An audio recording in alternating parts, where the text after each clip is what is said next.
Hello everyone, welcome back to the channel. I am Satyam. In this video, we are going to discuss your chapter number 5, Theory of Demand of class 11th Microeconomics.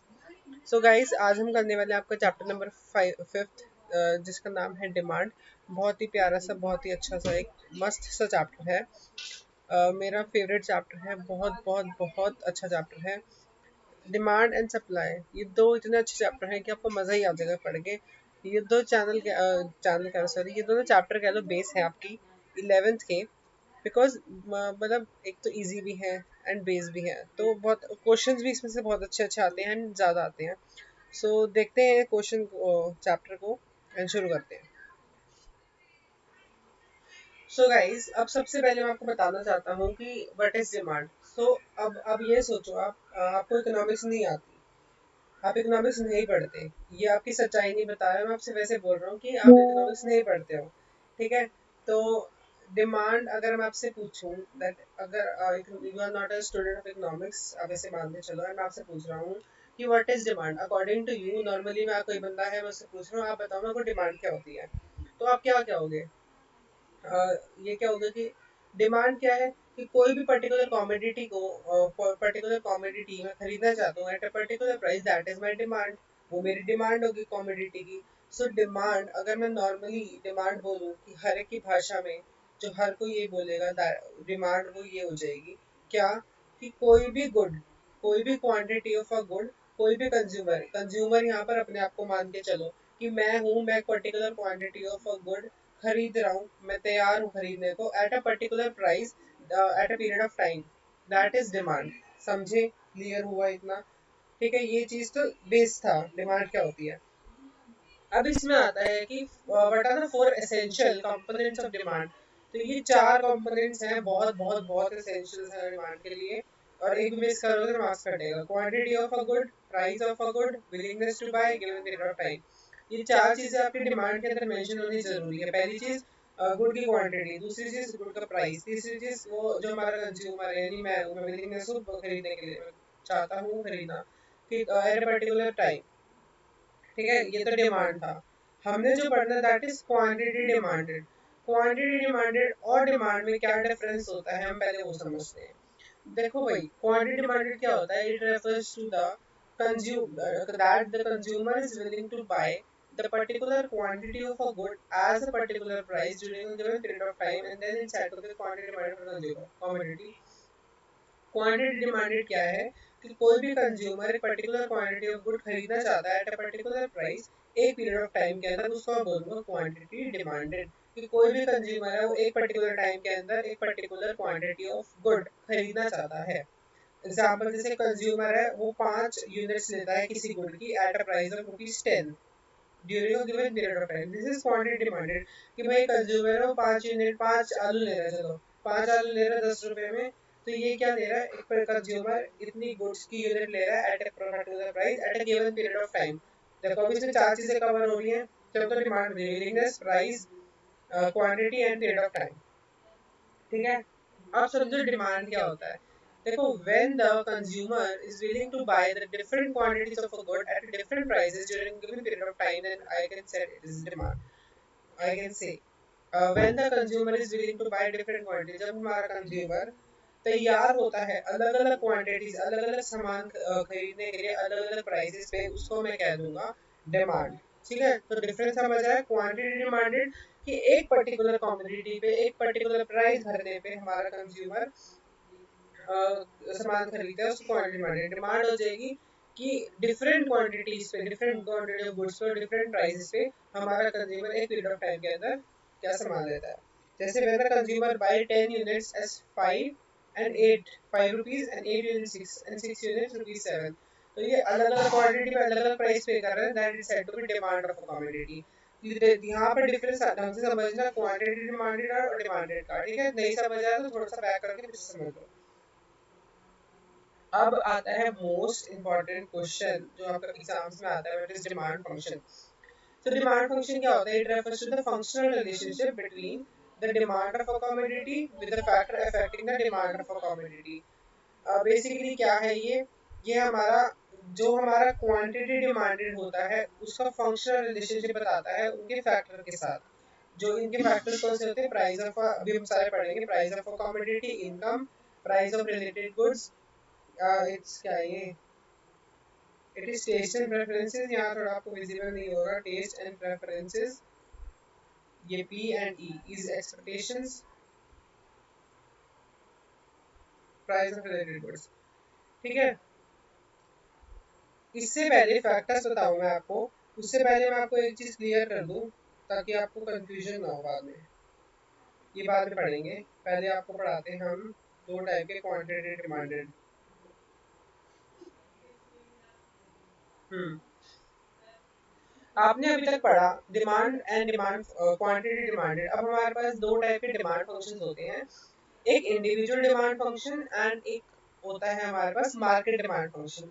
Individual demand function कौन सा होता है, जो एक consumer, एक particular एक बंदे के लेवल पे देखा जाता है, it refers to the functional relationship between the individual demand and the factors affecting individual demand. एक इंडिविजुअल डिमांड पे, अकेले डिमांड पे देखा जाता है, उससे जो फैक्टर अफेक्ट करते हैं कौन कौन से, price of goods, price of related goods, income, taste preferences and this is, एक सेकंड, ये एफ है, इसमें मैं चेक कर लूं यहाँ क्या आना है, ओके आ गया ये, ठीक है। जो हम अभी करते हैं आपको बताता हूँ, डोंट वरी, ठीक है। इंडिविजुअल समझ आया। एंड मार्केट डिमांड में क्या होता है, it refers to the functional relationship between the market demand and the factor of affecting market. देखो बेसिकली क्या होता है, इंडिविजुअल में एक सिंगल कंज्यूमर का देखा जाता है, मैंने ये कर्व बनाया, फॉर एग्जांपल ये मेरा कर्व हो गया, तो यहाँ मैंने पुट कर दिया 1 2 3, यहाँ देखिए, यहाँ जैसे प्लॉट करोगे जो भी आएगा, ये ऐसा ग्राफ बन गया फॉर एग्जांपल डाउनवर्ड स्लोपिंग। तो जो भी ग्राफ बना, अब ये क्या है, एक ही ग्राफ है, ये इंडिविजुअल वो हो गया, इंडिविजुअल डिमांड फंक्शन हो गया, ये डिमांड कर्व हो गया। मार्केट में क्या होता है कि आपको ऐसे काफी सारे ग्राफ दिए होते हैं, आपको एक सिंपल एक बनाना होता है, मार्केट डिमांड कर्व। तो जब आप तीनों को प्लस कर देते हो तो आपका तीसरा मार्केट डिमांड आ जाता है, वो मैं आपको दिखाऊंगा आगे। मार्क अब ये तो थे इंडिविजुअल के फैक्टर इफेक्ट करने वाले, अब मार्केट के कौन से इफेक्ट करते हैं, पहले पांच तो वही सेम रहेंगे, बस ये तीन और ऐड हो जाते हैं मार्केट डिमांड में, which is season and weather condition, P से पॉपुलेशन एंड डी से डिस्ट्रीब्यूशन ऑफ इनकम। अब ये क्या है हमारा इंडिविजुअल डिमांड कर्व है, देखो प्राइस क्या है, 1 2 3 4 5, मैं 1 रुपया भर रहा हूँ तो मुझे 50 यूनिट मिल रही है, 2 रुपया भर रहा हूँ तो 40 मिल रही है, 3 भर रहा हूँ तो 30 भर रही है, 4 तो 20, 50 50 तो 10। तो ये आपका बन रहा है डाउनवर्ड स्लोपिंग कर्व, ठीक है, ये आपका डाउनवर्ड स्लोपिंग कर्व बन रहा है। तो ये एक ही कर्व है, ये इंडिविजुअल डिमांड कर्व है। अगर मैं बात करूँ मार्केट डिमांड की, तो यहाँ दो क्वांटिटीज होती हैं, तो एक ही प्राइस पे मुझे ये दो क्वांटिटीज, जैसे 1 रुपए में मैं 5 रुपए ये ले सकता हूँ, और 1 रुपए में क्वांटिटी लूँ तो 4 पीसेज ले सकता हूँ, 2 रुपए देके मैं 4 पीसेज ले सकता हूँ, और यहाँ से 3 ले सकता हूँ, अच्छा तीसरी क्वांटिटी भी है। तो अगर मुझे इन तीनों के इकट्ठे मार्केट डिमांड बतानी है तो मैं इन सबको प्लस कर दूंगा, क्वेश्चन भी आता है, शेड्यूल आ जाता है, फाइंड मार्केट डिमांड, तो you just have two plus it, 5 + 4 + 3 = 12। तो जो फाइनल प्लस करके आता है उसको आप ग्राफ में प्लॉट करते हैं, this will become your market demand curve, समझे। So market demand curve is flatter as compared to individual demand curve because market demand is summation of individual demand curves। कहते हैं जो ये डिमांड कर्व होता है वो फ्लटर करता है इंडिविजुअल डिमांड से, क्यों, क्योंकि जो मार्केट डिमांड होता है वो एक तरह से समूह होता है इंडिविजुअल डिमांड कर्व का, ठीक है। ये दोनों चीज आपको समझानी थी पहले ताकि आप कंफ्यूज ना हो इन दोनों में। अब हम पढ़ते हैं इनके बेसिकली आपके फैक्टर्स अफेक्टिंग द डिमांड, कि क्या फैक्टर अफेक्ट करते हैं डिमांड को, ठीक है। सबसे पहला price of a commodity, price commodity का सबसे पहली चीज है जो अफेक्ट करती है हमारे डिमांड को, क्या, there is a inverse relation between the price of a commodity with the quantities demand of a commodity. हमारा जो कमोडिटी का प्राइस है उसमें इनवर्स रिलेशन है, इनवर्स मतलब एक बढ़ता है तो दूसरा घटता है, ठीक है। डायरेक्ट रिलेशन मतलब दोनों, एक अगर एक बढ़ता है दूसरा बढ़ेगा, ठीक है, ये मतलब पॉजिटिव रिलेशन। बट यहाँ पर डिमांड में हमने इनवर्स रिलेशन देखा, किसके बीच में, प्राइस के बीच में और क्वांटिटी के बीच में। अब ये आपको एज्यूम करके चलना है ये चीजें हमें इस चैप्टर के लिए, कि जो हमारी डिमांड है वो इनवर्स रिलेशन है, कि अगर किसी चीज का प्राइस बढ़ता है तो उसकी डिमांड घटती है, अगर उसका प्राइस घटता है तो डिमांड बढ़ती है। ये चीज आपको दिमाग में रखनी पड़ेगी। एग्जांपल लेते हैं, ये तो आपको बेसिक सी चीज है, देखो अब किसी चीज का प्राइस बढ़ेगा, for example let's take an example of tea and coffee, चाय और कॉफी। देखो भाई, आज चाय मुझे सस्ती मिल रही है एंड कॉफी मुझे महंगी मिल रही है। एकदम से क्या होता है कि जो चाय के प्राइसेस हैं वो बढ़ जाते हैं, ठीक है, चाय के प्राइसेस बढ़ जाते हैं। तो क्लियर सी बात है, अगर चाय के प्राइसेस बढ़ गए तो उसकी क्वांटिटी डिमांडेड, मतलब उसकी जो डिमांड है वो कम हो जाएगी। लोग क्या करेंगे भाई, चाय इतनी महंगी होगी, चाय नहीं पीते, चलो कॉफी पी लेते हैं, कॉफी सस्ती है एज कम्पेयर टू चाय, कॉफी सस्ती। तो क्या करेंगे, they will shift to coffee. So price of coffee is less, then the demand will increase, क्योंकि प्राइस किसके कम थे। देखो, हमने देखा कि जो टी के प्राइसेस थे वो बढ़ गए, सॉरी हाँ, टी के प्राइस बढ़ गए, तो जो उसकी डिमांड थी वो गिर गई। और फिर लोग कहते चलो अब हम फिर कॉफी पी लेते हैं, इसके प्राइस बहुत ज्यादा बढ़ गए हैं। तो कॉफी के प्राइस कम थे तो उसकी डिमांड बढ़ेगी। तो यहाँ इनवर्स रिलेशन देखा जाता है डिमांड में, ये चीजें ध्यान रखना, ठीक है। Other factors are assumed to be constant. It means increase in price of a commodity fall. ये वही चीज एक्सप्लेन कर रहा है जो मैंने यहाँ कर दी है, ठीक है, कि अगर प्राइस बढ़ता है डिमांड गिरती है, प्राइस घटता है डिमांड बढ़ती है। सेकंड आता है इनकम ऑफ अ कंज्यूमर। जो इंपॉर्टेंट चीज है कि इनकम जो है हमारी कंज्यूमर इनकम को वाई से डिनोट करते हैं। एज इकोनॉमिक स्टूडेंट आपको पता होना चाहिए, इनकम कंज्यूमर की वो भी इफेक्ट करते हैं डिमांड को। कैसे कि there is a positive relation between income, income का जो है पॉजिटिव रिलेशन है डिमांड से। कैसे, देखो, अगर हमारी इनकम बढ़ती है तो हम डिमांड ज्यादा करते हैं। भाई आज मैं 40 लाख रुपए कमाऊं, अगर कमा रहा हूँ, जैसे अगर मैं कहीं 40,000 रुपए कमा रहा हूँ, ठीक है, तो ठीक है, मेरी इतनी क्वांटिटी डिमांड, मैं इतना डिमांड कर रहा था, एकदम से मेरी सैलरी बढ़ जाती है, मेरी 60,000 सैलरी हो जाती है, देन मेरी डिमांड ऑब्वियसली बढ़ेगी। अब मेरी सैलरी ज्यादा होगी तो मैं ज्यादा खर्च करूंगा, तो मेरी क्वांटिटी डिमांड बढ़ जाएगी। और अगर मेरी सैलरी कम होगी, मेरी 40,000 सैलरी थी, मेरी 20,000 होगी, कम होगी, तो मेरी जो क्वांटिटी डिमांड है, मेरी जो मतलब जो मेरी वांट्स थी, मैं सामान ले रहा था, वो मेरी कम हो जाएगी, ठीक है। तो यहाँ पर क्या चलता है, हमारा पॉजिटिव रिलेशन चलता है हमारा इनकम ऑफ अ कंज्यूमर में, of the consumer with the demand of the consumer का दिस वे। अब आता है, ये चीज भी मैटर करती है, taste and preference of the consumer. Taste और प्रेफरेंस भी हमारा मैटर करता है ऑफ द कंज्यूमर। क्या कि it directly influence the demand of a commodity. It includes change in habit, fashion, and custom. If a commodity is in fashion or is preferred by the consumer, then demand for such commodity rise, and if a good is not in fashion, demand will fall.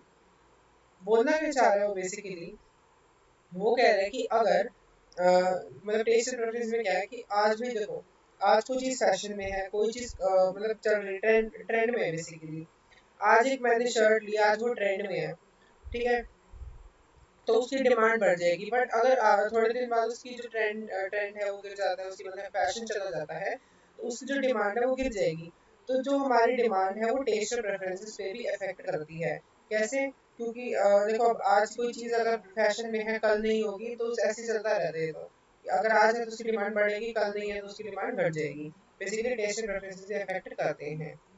Next आता है price of related goods. Related goods are those goods which the change in price of one good affects the quantity of other. अब related good कौन से होते हैं, वो goods कि जिनके प्राइस चेंज होने से दूसरे गुड की डिमांड बढ़ती है।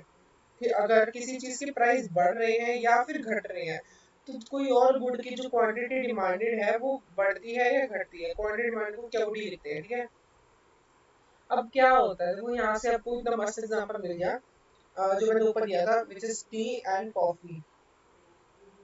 देखो, टी एंड कॉफी का मैंने क्या एग्जांपल दिया था कि आपका प्राइस ऑफ रिलेटेड गुड। अब ये ध्यान रखो कि जो टी और कॉफी है, they are related good, they are substitute of each other. इतना तो आपको पता है, अगर वो चाय नहीं पिएगा तो कॉफी पी लेगा, दिस आर सब्स्टिट्यूट गुड्स। अब आगे बताऊंगा सब्स्टिट्यूट गुड्स क्या होते हैं, कंफ्यूज मत होना। सब्स्टिट्यूट तो पता होगा, मतलब जो सब्स्टिट्यूट हो सकते हैं दूसरे के में, इंटरचेंज कह लो। देखो, टी और कॉफी का एग्जांपल ले रहा हूँ मैं। वो कह रहे अगर प्राइस ऑफ रिलेटेड गुड्स अगर बढ़ते हैं या घटते हैं तो उसकी क्वांटिटी डिमांड में फर्क पड़ता है। अगर आज टी की प्राइस बढ़ गई तो भाई टी पीने वाले लोग क्या करेंगे, प्राइस बढ़ गई, नहीं अभी पी सकते, तो they will shift to coffee, तो कॉफी की क्वांटिटी डिमांडेड बढ़ जाएगी। पर यहीं पर अगर टी का प्राइस घट गया, टी का प्राइस घट गया, तो लोग क्या करेंगे, चाय पीना शुरू कर देंगे। बिकॉज टी जो है सस्ती है कॉफी से, अब सस्ती हो गई कॉफी से, तो जो कॉफी की क्वांटिटी डिमांडेड है वो घट जाएगी। तो यही यहाँ पर यही कहना चाह रहा है कि अगर रिलेटेड गुड्स वो गुड्स होते हैं कि अगर किसी भी किसी भी गुड का प्राइस में चेंज आता है तो उससे दूसरे गुड की क्वांटिटी डिमांडेड में चेंज आता है। तो यहाँ टी के प्राइस चेंज होने से देखो कॉफी की क्वांटिटी डिमांडेड में चेंज आया है। समझ में आया? बहुत इंटरेस्टिंग चैप्टर, अभी तक तो इंटरेस्ट लग ही रहा होगा। फिफ्थ एक पॉइंट था हमारा, यही था शायद, नहीं, हाँ ये रहा। फिफ्थ था हमारा expectation of change in prices in future. देखो, if the price of a certain commodity is expected to increase in near future, then the demand for that commodity will rise in the present. देखो, for example मेरे को कोई लग रहा है कि future में ये पर्टिकुलर चीज महंगी हो जाएगी, तो जो उसकी डिमांड है, उस कमोडिटी की डिमांड है, वो एट प्रेजेंट बढ़ जाएगी। फॉर एग्जाम्पल मैं कहता हूँ, अब मेरे पास जैसे ये बॉक्स पड़ा है, इसे ये बॉक्स है जैसे मेरे पास, अब ये एलेक्सा का बॉक्स है। अब मैं कहता हूँ ये एलेक्सा जो है मेरे पास, इसका जो वो है, क्या कहते हैं, मैं कहता हूँ कि भाई आज मुझे ये फॉर एग्जांपल कितने के, जैसे हमारे 5,000 लिख रही है, तो मैं कहता हूँ कि इसका फॉर एग्जांपल मेरा प्राइस आज 5,000 है। मैं एक्सपेक्ट कर रहा हूँ कि आगे आने वाले टाइम में इसका प्राइस 10,000 हो जाएगा। तो क्या हो जाएगा कि लोग क्या करेंगे, अब ज्यादा खरीदने लग जाएंगे, मतलब ऐसा लग रहा है ज्यादा खरीदने लग जाएंगे। तो क्या हो जाएगा, तो यहाँ ये चीज समझ आ गई ना कि अगर क्या कहते हैं, मेरे को ऐसा लग रहा है कि फ्यूचर में पर्टिकुलर कमोडिटी का मतलब एलेक्सा का प्राइस बढ़ने वाला है, तो जो उसकी डिमांड है, अब जो डिमांड है करंट एट प्रेजेंट, उसकी डिमांड बढ़ जाएगी, लोग ज्यादा से ज्यादा एलेक्सा खरीदना शुरू कर देंगे। ठीक है, विच इज नॉट, ऐसी कोई नीड नहीं है, but just an example. If a price of a petrol is expected to rise in future, then its present demand will increase. देखो, यहाँ मैंने ये एलेक्सा का दे दिया, यहाँ मैंने उसका कर दिया कि अगर पेट्रोल का प्राइस, हमने सोचा भाई चलो आज अगर अभी हमारा पेट्रोल का प्राइस इज 90 समथिंग, कि 90 अगर हमारा अभी चल रहा है, तो हम सोच रहे हैं फ्यूचर में 100 110 हो जाएगा, तो जो उसकी प्रेजेंट डिमांड है वो बढ़ जाएगी। बेसिकली इसमें ये समझना है एक्सपेक्टेशन ऑफ चेंज। तो पांच फैक्टर्स हैं जो हमारी डिमांड को अफेक्ट करते हैं। पहला, प्राइस ऑफ अ कमोडिटी, कि प्राइस बढ़ता है डिमांड बढ़ती है, प्राइस घटता है डिमांड बढ़ती है। Price of a commodity effect करती है। दूसरी चीज इनकम करती है, इनकम बढ़ेगी तो डिमांड बढ़ेगी, इनकम घटेगी डिमांड घटेगी। फैशन में चीज है नहीं है, उससे फर्क पड़ेगा, रिलेटेड उनके प्राइस से फर्क पड़ेगा। एंड लास्ट थिंग, हमारी अगर हम एक्सपेक्टेशन कि हम एक्सपेक्ट कर रहे हैं आगे जाके प्राइस बढ़ेगा, उस चीज से भी हमारी डिमांड में फर्क पड़ता है। आई होप इतने फैक्टर्स क्लियर होंगे आपको। सो इतना होने के बाद अब हम पढ़ते हैं रिलेटेड गुड्स के टाइप्स। देखो भाई, related goods are of two types. बहुत बहुत इंपॉर्टेंट क्वेश्चन बन सकता है यहाँ से, क्योंकि यहाँ से हर सेक्शन से मैं बोल सकता हूँ क्वेश्चन बन सकता है, बिकॉज यहाँ से बन सकता है, बहुत इंपॉर्टेंट क्वेश्चन है। एंड आपको पता हो ना हो, अच्छा भी कभी 11th में हो, जो बच्चे 12th में हैं उनको सेंट्रल यूनिवर्सिटीज को टारगेट करना है, बेसिकली डीयू, बीएचयू, जेएनयू वगैरह वगैरह। सो आपका जो है, अगर आप 12th में हो, चाहे आप 11th में भी हो, ढंग से पढ़ लो। आपका जो 12th के बाद कॉलेज में जाने के लिए सीयूईटी वाला टेस्ट होता है, उसमें आपका ये चैप्टर भी आता है। तो this video is also compatible for CUET, so देख लेना। तो यहाँ पर इतने छोटे छोटे पॉइंट्स ध्यान से देखोगे तो वहां से एमसीक्यू क्वेश्चन बनते हैं। अब देखो, रिलेटेड गुड्स दो टाइप्स के होते हैं हमारे, सब्स्टिट्यूट गुड्स एंड कॉम्प्लीमेंट नहीं है, या कॉम्प्लीमेंट्री गुड्स है, स्पेलिंग मिस्टेक होगी। तो substitute goods and complementary goods. देखो, सब्स्टिट्यूट गुड्स कौन से होते हैं, जो एक दूसरे के सब्स्टिट्यूट होते हैं, मतलब मैं अगर एक गुड कंज्यूम नहीं करूंगा तो उसकी जगह एक और चीज पढ़नी है कि हाँ भाई अगर ये नहीं तो ये है, बेसिकली ये वाला काम चलता है सब्स्टिट्यूट। हाँ, तो सब्स्टिट्यूट गुड्स कौन से होते हैं? देखो, सब्स्टिट्यूट गुड वो गुड्स होते हैं जो मैं एक दूसरे के बदले सब्स्टिट्यूट कर सकता हूँ, चेंज कर सकता हूँ। मतलब अगर ये नहीं तो भाई मेरे पास ये भी है। बेसिकली अब जैसे एग्जांपल ले लो, अगर मैं चाय पीऊँ, चाय की जगह अगर मैं क्या कहते हैं चाय के प्राइस बढ़ जाते हैं, तो मेरे पास कॉफी है। राइस बढ़ जाते हैं, मेरे पास वीट है, ऐसे। ठीक है, मेरे पास कोका कोला है, कोका कोला के प्राइस बढ़ जाते हैं, मैं थम्स अप पे चला जाता हूँ। ठीक है, तो मेरे पास सब्स्टिट्यूट अवेलेबल है, तो वो हो जाएंगे सब्स्टिट्यूट गुड्स, जिसको मैं इंटरचेंज कर सकता हूँ, basically which can be used in place of another. समझे? क्लियर हुआ इतना? So क्या है substitute goods? Substitute goods are those goods which can be used in place of another for the satisfaction of a particular want. कि एक particular want के satisfaction के लिए मैं goods को exchange कर सकता हूँ, that is substitute goods. Example, चाय के बदले कॉफी, राइस के बदले वीट, पेन के बदले पेंसिल। पेन की जगह पेंसिल लिख सकता हूँ मैं, राइस की जगह वीट खा सकता हूँ मैं, टी की जगह कॉफी पी सकता हूँ मैं। ठीक है, तो क्या होता है अगर an increase in the price of a substitute leads to an increase in the demand for a given commodity and vice versa. देखो बेसिकली कहना क्या चाहता है कि अगर कोई भी सब्स्टिट्यूट गुड है उसका प्राइस बढ़ता है तो जो उसकी जो उसका सब्स्टिट्यूट लेवल है उसकी क्वांटिटी डिमांडेड घट जाती है। ठीक है, फॉर एग्जांपल मेरे पास आज मैं थम्स अप का एग्जांपल दे रहा हूँ, Thums Up and Coca Cola.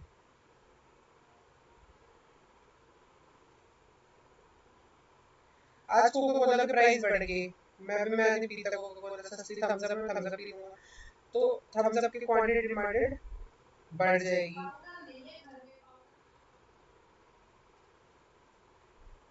बीच में यहाँ पे लिखा होगा जैसे if a price of a substitute good से, हमने यहाँ जो से हम ले लेते हैं Coca Cola increases, then the demand for the given commodity thumbs up will increase। कि अगर हाँ ना हाँ कि अगर मैं कोका कोला का प्राइस बढ़ जाता है तो मैं थम्स अप की डिमांड बढ़ा दूंगा, फिर मैं कोका कोला नहीं पीऊंगा, मैं थम्स अप पीऊंगा। और यही अगर कोका कोला का प्राइस बढ़ कम हो जाता है, थम्स अप तो महंगी पड़ रही है, कोका कोला सस्ती पड़ रही है, थम्स अप की डिमांड घट जाएगी। तो ये सब्स्टिट्यूट का खेल है कि अगर किसी सब्स्टिट्यूट का प्राइस बढ़ जाता है तो उसका जो सब्स्टिट्यूट लेवल है उसका डिमांड बढ़ जाता है। देखो यहाँ से दे रखा है, ये आपका ग्राफ है, ये आपकी क्वांटिटी है। ठीक है, ये आपकी क्वांटिटी है, लेट्स से थम्स अप, ये आपकी थम्स अप होगी and let's say this is Coca Cola. तो आपका कोका कोला का प्राइस आज इतना था, अब प्राइस जो है बढ़ गया, पी से पी1 हो गया। ठीक है, तो जो हमारी थम्स अप की क्वांटिटी डिमांड है वो इतनी बढ़ जाएगी। तो ये हमारा पहले वाला डिमांड कर्व था, ये वाला हमारा पॉइंट आता था। अब डिमांड बढ़ गई तो हमारा नया कर्व बन गया which is this, so this is upward sloping curve. ठीक है, बिल्कुल सीधा जा रहा है। अब बात आती है complementary goods. Basically complementary goods कौन से गुड्स होते हैं जो यूज नहीं हो सकते एक सेटिस्फाई करने के लिए, भाई उनके लिए एक मैच बनाइए, अगर ये है तो ये भी होगा, अगर ये नहीं है तो इसकी तरह कुछ भी नहीं होगा। सो कॉम्प्लीमेंट्री गुड्स यही होते हैं कि जिनका आप किसी चीज के बदले चेंज नहीं कर सकते। ठीक है, एग्जांपल है टी एंड शुगर।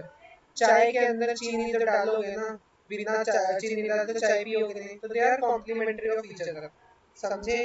एक और एग्जांपल लें अगर हम कि bread and butter are complementary goods of each other. Bread के बिना बटर नहीं, बटर के बिना ब्रेड नहीं। ठीक है, और आप ले सकते हो और आप ले सकते हो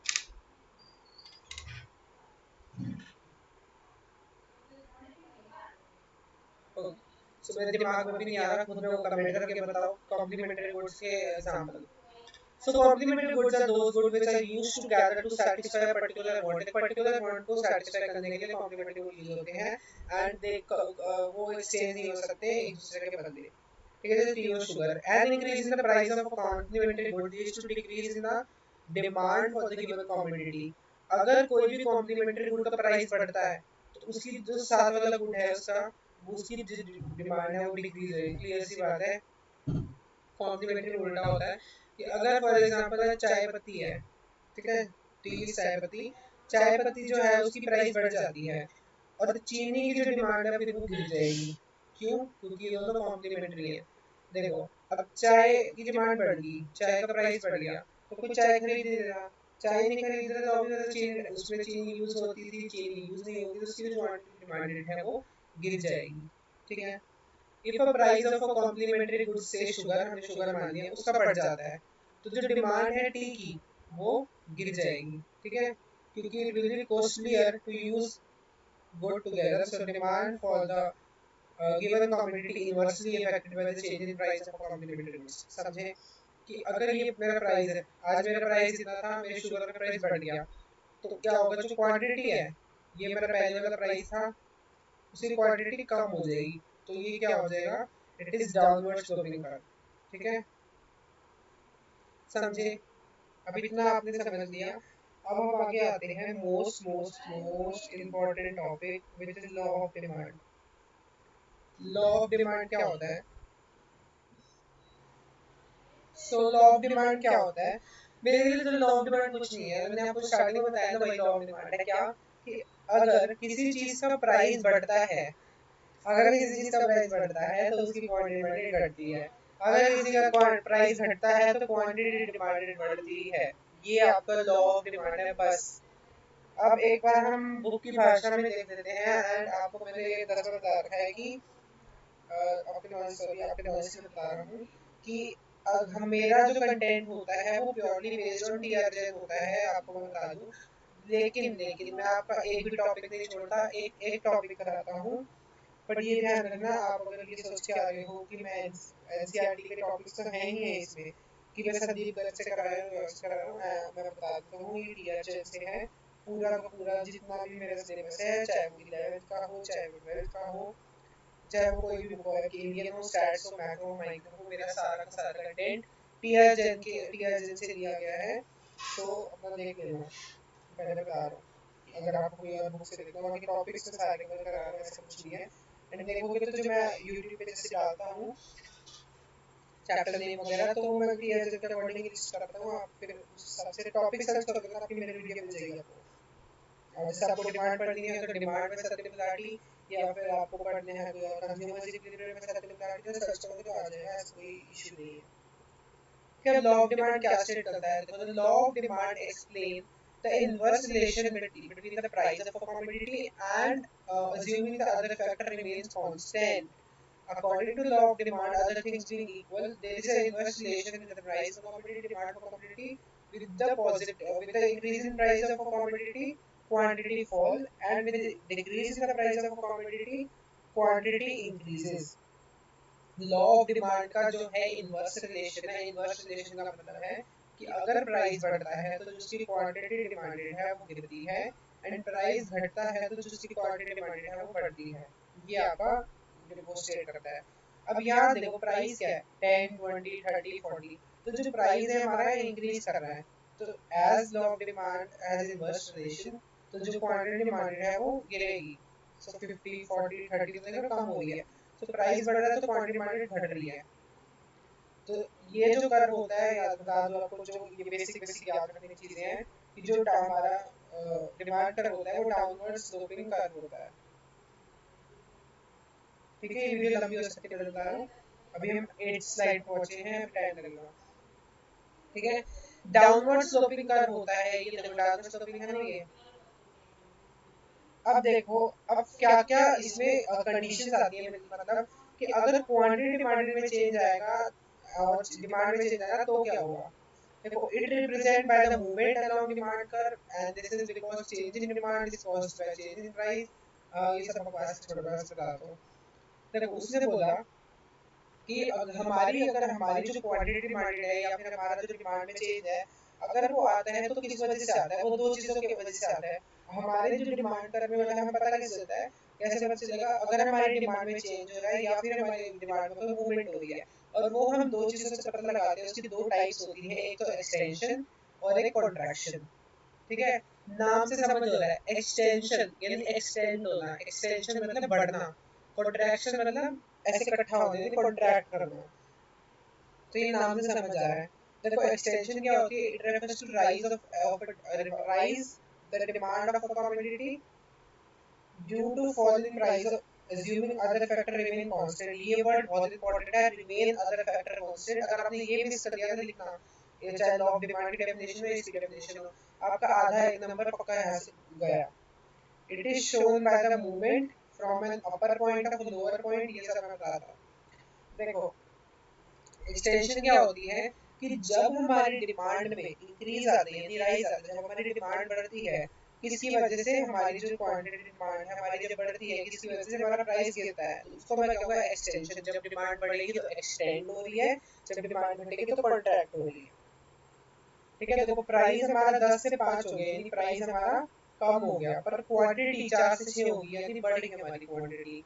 तो क्या हो गया ये, दिस इज एक्सटेंशन। ये आपको एक नंबर में पूछ लेते हैं, 2 नंबर में मेरी क्वेश्चन 4 से नंबर में भी आता है। तो देखो ये हमारा ग्राफ हुआ, यहाँ प्राइस ये था, हमारी क्वांटिटी 4 से 6 चली, यानी हमारी डिमांड इंक्रीज होगी, बस दिखा रखा है। कॉन्ट्रैक्ट जब हमारी डिमांड गिरती है, किसकी वजह से, जब प्राइस बढ़ता है, कि जब हमारी डिमांड गिरती है प्राइस बढ़ने की वजह से, तो हमारा कॉन्ट्रैक्शन होता है। देखो भैया प्राइस क्या है, बढ़ रहा है, 5 से 10 हो रहा है, क्वांटिटी 6 से 4 में कम हो रही है, तो क्या हो रहा है, देखो A to B शिफ्ट हो रहा है हमारा कर्व। तो प्राइस बढ़ रहा है, क्वांटिटी गिर रही है, तो दिस इज कॉन्ट्रैक्शन।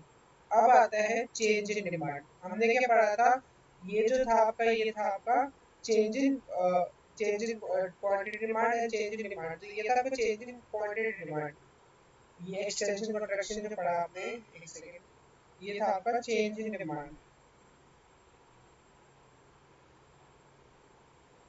ठीक है, आप जो पढ़ रहे हो वो पढ़ रहे हो आप चेंज इन डिमांड, अच्छा वो आपको quantity demand, sorry, change in quantity demand and आप पढ़ रहे हो change in demand. Change in demand जो है हमारी शिफ्ट से पता चलता है।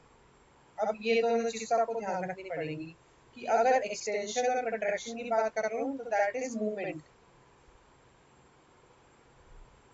लेकिन अगर मैं बात कर रहा हूँ अगर मैं बात कर रहा हूँ राइटवर्ड शिफ्ट या फिर लेफ्टवर्ड शिफ्ट, तो वो हो जाएगी शिफ्ट, मतलब बेसिकली हाँ।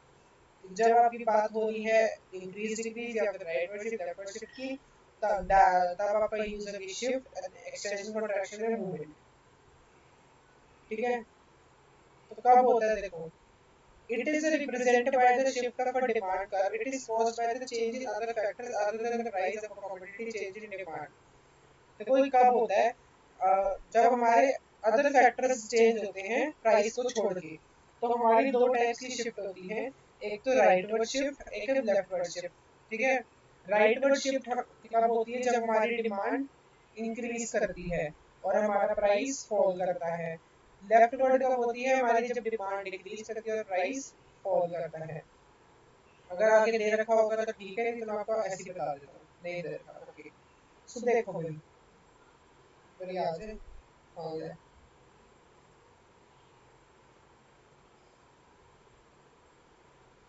एक बार मैं इसकी इंक्रीज कर दूँ।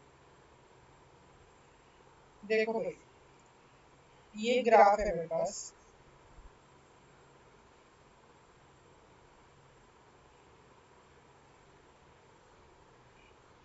ये प्राइस है, ठीक है। डिमांड कर्व आपको पता है क्या होता है, demand curve is downward sloping. अब मेरा क्या हो रहा है, कि जो मेरा प्राइस है बेसिकली वो बढ़ रहा है, प्राइस सॉरी घट रहा है। ये मेरा प्राइस था और ये मेरा प्राइस लीवर हो गया, मेरा प्राइस घट गया, तो जो मेरी डिमांड है वो बढ़ेगी, क्लियर सी बात है। तो मेरा पहले जो था वो ये था बेसिकली, ये वाला पॉइंट था, अब मेरा ये नया पॉइंट आ गया, बेसिकली मेरी राइटवर्ड शिफ्ट होती है, ये मेरा नया डिमांड कर्व आ गया, तो ये क्या होगी, राइटवर्ड शिफ्ट होगी। ऐसे ही अगर मेरा प्राइस बढ़ गया, यहाँ ऊपर की तरफ चला गया, तो मेरा डिमांड कर्व इस तरफ शिफ्ट करेगा, नहीं लेफ्टवर्ड शिफ्ट करेगा। ठीक है, ये चीज समझी, ठीक है। अब देखो relation between income and the demand, ये छोटे से मतलब दो तरह के गुड्स आते हैं basically, normal goods and inferior goods. Normal goods कौन से गुड्स होते हैं, जो नॉर्मली हम लेते हैं। इंफीरियर जो ये राशन वाली दुकान दुकान में लेते हैं ना, राशन कार्ड दिखा के, जो बेसिकली पुअर लोग लेते हैं, दैट इज कह सकते हो बीपीएल वाले inferior goods, below poverty line. Normal goods हो जाते हैं जो हम नॉर्मली लेते हैं, these are those goods which are goods that demanded for the which increases as the income of the buyer rises। मतलब ये वो goods होते हैं कि इनकी तब डिमांड इंक्रीज होती है जब हमारे कंज्यूमर यानी हमारी इनकम बढ़ती है। मेरी आज इनकम 20,000 थी, मेरी 40,000 होगी, तो मैं इंफीरियर गुड्स से नॉर्मल गुड्स में शिफ्ट कर जाऊंगा। अगर मेरी डिमांड बढ़ रही है तो मेरी डिमांड बढ़ रही है डिमांड कब बढ़ती है? जब हमारी इनकम बढ़ती है, ठीक है। There is a positive relation between income and demand, और in case normal good income effect is positive, और इनकम इफेक्ट, मेरा इनकम इफेक्ट पॉजिटिव होता है नॉर्मल गुड्स में, क्योंकि नॉर्मल गुड मैं तभी खरीदूंगा ना जब मेरे पास पैसा होगा, यानी मेरी इनकम इफेक्ट पॉजिटिव होगा। अब डिमांड कर्व क्या होगा नॉर्मल गुड का? जब इनकम चेंज हो जाएगी बायर की, यानी इनकम में फर्क पड़ेगा। देखो अगर मेरी इनकम इंक्रीज कर रही है, क्लियर सी बात है भाई, मेरी इनकम इंक्रीज कर रहा है तो मैं नॉर्मल गुड खरीदूंगा। In the situation of increasing income, more of a good is purchased even when the price is constant, कि प्राइस है कांस्टेंट तो सामान का, मैं तो ज्यादा सामान खरीदूंगा ना क्योंकि मेरी इनकम बढ़ गई है। This refers to situation of increasing demand और फॉरवर्ड शिफ्ट इन डिमांड, और इसी को मैं फॉरवर्ड शिफ्ट या फिर राइटवर्ड शिफ्ट कह सकता हूँ, जो मैंने आपको ऊपर समझाया कि मेरी इनकम में इंक्रीज आ गया, मेरी इनकम पहले इतनी थी अब मेरी इतनी होगी, ये मेरा डिमांड कर था, तो मेरे जो नया डिमांड कर हुआ है बेसिकली मेरे राइटवर्ड शिफ्ट होगी, ऐसे, ठीक है। आप ऐसे पॉइंट दिखा सकते हो, समझे। अगर मेरी इनकम कम हो रही है, क्लियर सी बात है, अगर मेरी इनकम कम हो रही है तो मैं क्या करूंगा, लेस लूंगा goods purchase even when the price जो उसका कांस्टेंट हो। भाई मेरे पास पैसा नहीं है, मेरी इनकम कम हो गई है, तो मैं क्यों सामान महंगा लूंगा? तो this refers to situation decrease in demand और बैकवर्ड शिफ्ट इन डिमांड। जब मेरी डिमांड डिक्रीज होती है इसको बैकवर्ड शिफ्ट या फिर लेफ्टवर्ड शिफ्ट भी बोल सकते हो, ठीक है। ये आपको दे रखा है, देखो ये प्राइस है, ये क्वांटिटी है, ये आपका जब आपकी इनकम जो है, एक सेकंड, जब इनकम आपकी डिक्रीज कर रही है, नहीं, ये आपकी इसने प्राइस दे दिया पर्टिकुलर की, अच्छा अच्छा आपने वो दे दिया कि प्राइस जो है कांस्टेंट है, ठीक है, प्राइस कांस्टेंट है, ए आपका ए टू, ये हो गया आपका नॉर्मल गुड, कि अगर आपकी इनकम इंक्रीज कर रही है तो ये ए टू बी शिफ्ट हो जाएगा, एंड इनकम अगर डिक्रीज करे तो ए टू सी हो जाएगा, यानी आप ज्यादा करोगे प्रोड्यूस, वो प्रोड्यूस कंज्यूम, एंड यहाँ से कम करोगे, बस ये है। इंफीरियर गुड्स होते हैं वो गुड्स जिनकी डिमांड डिक्रीज होती है जैसे इनकम बायर की राइज होती है, ठीक है। अगर मेरी इनकम आज बढ़ रही है, मेरी इनकम बढ़ रही है, तो जो इंफीरियर गुड्स है मैं उनकी डिमांड कम कर दूंगा, बिकॉज मेरे को पता है वो राशन वाले गुड्स होते हैं जो हमें राशन कार्ड के थ्रू मिलते हैं, ठीक है। सो अगर मेरी इनकम बढ़ रही है तो ये वो कुछ होते हैं जिनकी जैसे मेरी इनकम बढ़ी तो ये बाय बाय इंफीरियर गुड्स कम डिक्रीज कर देते हैं उनकी डिमांड, और इसका इनकम इफेक्ट नेगेटिव होता है। क्यों? क्योंकि इनकम बढ़ती है तो मैं इनको छोड़ दूंगा ऑब्वियसली, तो नेगेटिव हो जाता है। अब क्या फर्क पड़ेगा? अगर मेरी इनकम इंक्रीज कर रही है तो क्लियर सी बात है, जब मेरी इनकम इंक्रीज कर रही है तो मैं लेस लूंगा एक गुड्स इंफीरियर, और कंज्यूमर क्या करेगा, वो क्या ट्राई करेगा, शिफ्ट करेगा सुपीरियर गुड्स पे, superior substitute पे, because now he can afford, वो afford कर सकता है। Buying less commodity at existing price implies a backward shift in demand curve और decrease in demand, और इससे क्या होगा, हमारी decrease होएगी यानी leftward shift होएगी। Decrease in income मतलब अगर हमारी इनकम डिक्रीज हो रही है, जो हमारा कंज्यूमर है वो ऑलरेडी कंज्यूम कर रहे हैं इंफीरियर गुड्स, सो इस further community depend on it, मतलब कि अगर मेरी इनकम है, मैं ऑलरेडी इंफीरियर गुड्स खा रहा हूँ, ऊपर से मेरी इनकम और कम होगी, तो अब तो मैं और ज्यादा उस पर कंपेयर हो, और ज्यादा डिपेंडेंट हो गया उस पे, इंफीरियर गुड्स पे, ठीक है। So maybe he has a further cut his in consumption of superior substitute and buy more of inferior goods, and it implies situation of forward shift and increase in the demand curve, और इससे क्या होगा, rightward shift हो जाएगी मेरी demand curve में। ये आप देख सकते हो, ए टू बी जब इंक्रीज कर रही है इनकम और ए टू सी जब मेरी डिक्रीज कर रही है इनकम। अब this is the last topic of today.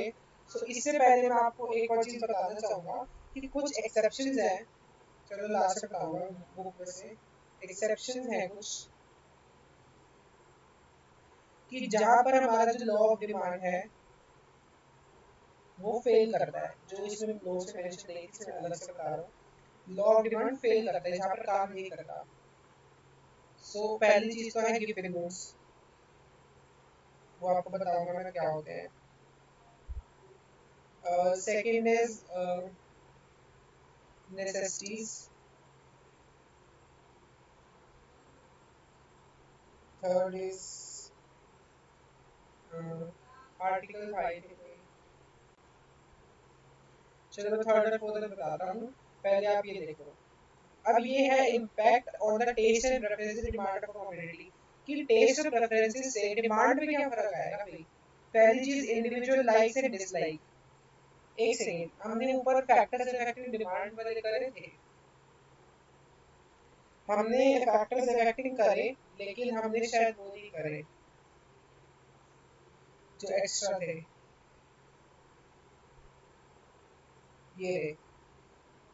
हाँ, तो यहाँ से समझ लो कुछ नहीं है। देखो, मार्केट डिमांड के तीन और ऐड हो जाते हैं। तीनों में क्या है बेसिकली, पहला है सीजनल, पहला है सीजनल वेदर कंडीशन। हमारी जो डिमांड है वो सीजनल वेदर कंडीशन पे भी डिपेंड करती है कि क्या सीजन चल रहा है, क्या वेदर कंडीशन है, उस बेसिस पे भी हमारी डिमांड को फर्क पड़ता है। क्योंकि देखो, एक पर्टिकुलर सीजन होता है कोई भी क्रॉप ग्रो करने का, तो अगर एक पर्टिकुलर क्रॉप का सीजन है, ठीक है, उसकी डिमांड, उसकी प्राइस बढ़ रहा है तो उसकी क्वांटिटी डिमांड गिरेगी, उसका प्राइस घट रहा है तो क्वांटिटी डिमांड बढ़ेगी। ठीक है। पॉपुलेशन, सेकंड चीज, पॉपुलेशन भी एक इंपॉर्टेंट फैक्टर रोल प्ले करता है इन डिमांड। ठीक है। क्लियर सी बात है, पॉपुलेशन इसलिए इम्पोर्टेंट रोल करता है बिकॉज यहाँ पर आप प्राइस डिमांड का खेल खेल रहे हो ना, पॉपुलेशन तो यहाँ आएगी आएगी वो चीज। तीसरी चीज है distribution of income. Distribution of income में भी आप प्राइस और डिमांड का प्राइस और डिमांड की सिचुएशन होती है। ठीक है, समझे? ये मैंने आपको भी शॉर्ट में बताया है, अभी आपको डिटेल में बताऊंगा। ये मत सोचना कि मैं डिटेल में बताऊंगा, तो मेरे जो पहले रह गया था मैंने ध्यान नहीं दिया, कोई बात नहीं। ओके, सो नेक्स्ट आता है हमारा, अच्छी हमने नहीं करा अभी।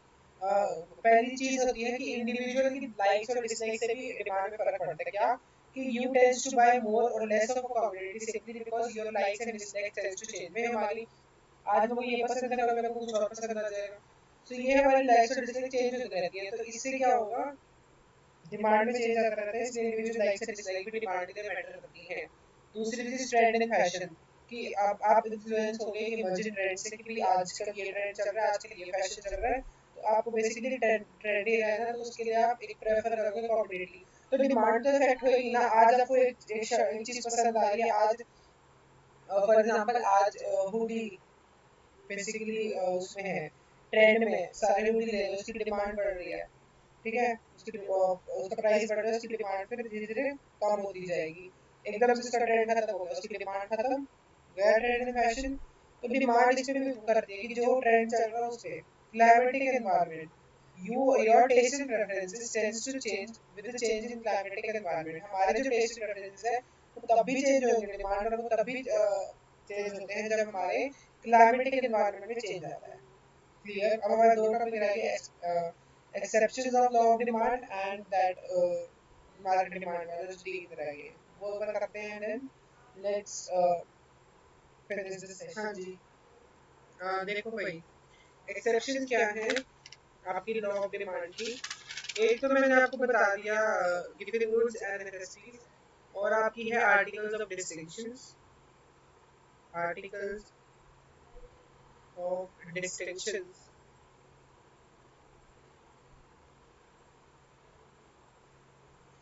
एंड आपका लास्ट है इरेशनल जजमेंट।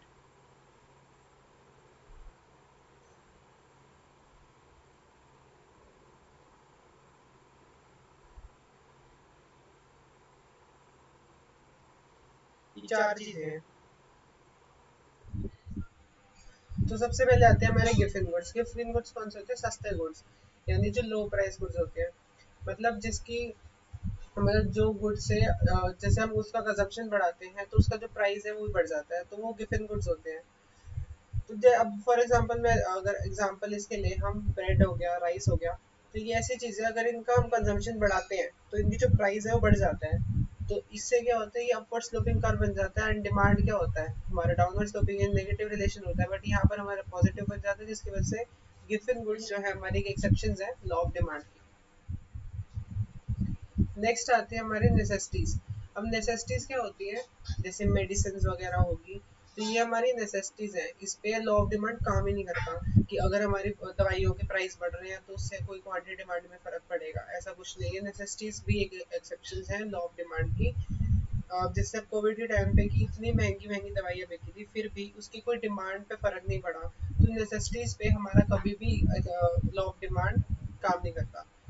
हमारी नेक्स्ट चीज आती है articles of distinctions. Article of distinctions क्या होता है, जो महंगी चीजें होती है जैसे डायमंड, अब डायमंड है उसका अगर आज प्राइस ज्यादा है और कल कम हो जाए तो ऐसा नहीं है कि बहुत भीड़ लग जाएगी, लोग पागलों की तरह खरीदने लग जाएंगे। आर्टिकल ऑफ डिस्ट्रिक्ट से एक लग्जरी चीज है जैसे डायमंड, अगर उसका थोड़ा सा भी प्राइस गिरेगा तो लोग ऐसे नहीं है कि भागने लग जाएंगे, हाँ भाई हम खरीदेंगे खरीदेंगे। ठीक है, सो आर्टिकल डिस्क्रिप्शन समझ आ गया। फिर आता है इनरेशनल जजमेंट। इनरेशनल जजमेंट क्या होता है कि आप इनरेशनली किसी चीज को जज कर लेते हो कि भाई सस्ती चीज है तो खराब ही होगी, महंगी चीज है तो अच्छी ही होगी। तो इनरेशनल जजमेंट ये आ जाता है कि कभी कभार सस्ती चीजें भी अच्छी निकल जाती हैं। तो यहाँ से डिमांड का क्या रिलेशन निकल के आ रहा है, आप इस चीज में ना कंफ्यूज है तो मैं बता देता हूँ कि article of district sorry inrational judgment क्या होता है, law of demand falls when the consumer जज the quality of a commodity by price. देखो जो लॉ ऑफ डिमांड है वो फेल कर जाता है कब, कि जब बंदे सोच लेते हैं कि भाई अगर ये चीज में सस्ती है तो उसकी क्वालिटी गंदी होगी, तो इससे क्या करते हैं लोग महंगी चीजें खरीद लेते हैं और महंगी चीजों की डिमांड बढ़ जाती है। तो देखा प्राइस भी बढ़ गया, प्राइस भी बढ़ा और क्वांटिटी भी बढ़ी, तो अपवर्ड स्लोपिंग हो गया, तो लॉ ऑफ डिमांड को फेल कर दिया। तो इन रेशियो जजमेंट समझ आई कि लोग जो ऐसे बेफालतू में जज कर ले कि महंगी चीज अच्छी होंगी और गंदी चीजें गंदी ही होंगी, ऐसा नहीं है। ठीक है, this was your exceptions of law of demand. And अब देखते हैं, अब लास्ट जो मैंने बताना था मार्केट डिमांड के फंक्शंस। दो ही है, मैंने वहाँ तीन लिख रखे हैं, वो एक में ही आएगा, बता देता हूँ। सबसे फर्स्ट जो आपका ये है ना सीजन एंड वेदर कंडीशन, ये नहीं है आपका। ठीक है, ये ध्यान रखना, देयर आर 7 फंक्शंस और factors affecting the market demand.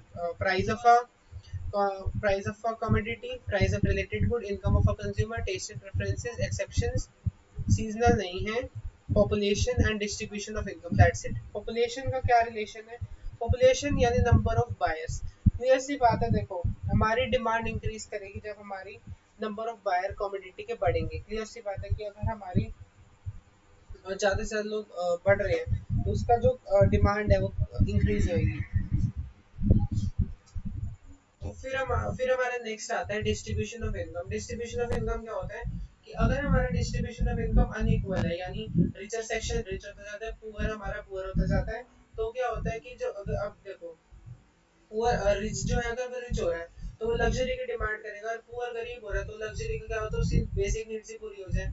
तो क्या होगा कि जो डिमांड है लग्जरी गुड्स की वो बढ़ेगी अगर रिचर सेक्शन को ज्यादा इनकम मिलेगी, और जो पुअर है उनको उस पे इंफीरियर पे रहना पड़ेगा।